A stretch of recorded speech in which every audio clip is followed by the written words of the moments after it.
بقالي كام يوم كده بيكلموني أسر أولياء أمور ولادهم ومدارسهم إيه مصاريفها إيه فلوسها هنعمل إيه ونجيب كام ونعمل إيه والحاجات دي.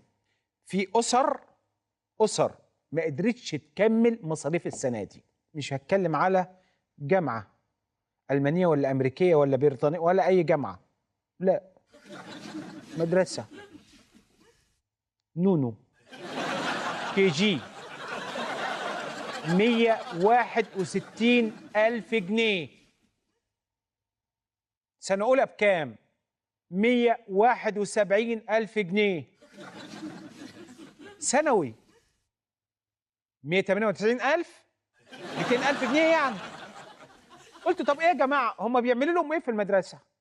هيتعين إيه في الآخر يعني؟ يعني الباشا لما بيتخرج كده بيتعين إيه عشان يعمل إيه؟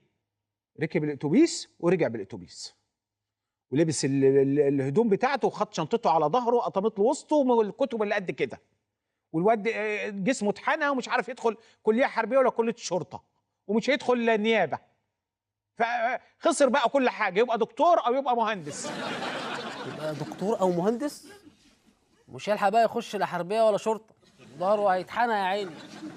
يروح بقى يشتغل اي شغلانه بقى، يشوف بقى هيعمل ايه. ده كفايه بس انه مش عارف ينتحل شخصيه حد عسكري. ها، ما ظهرك التاني خلاص بقيت متني. وفي عسكري متني؟ مش كلهم يعني.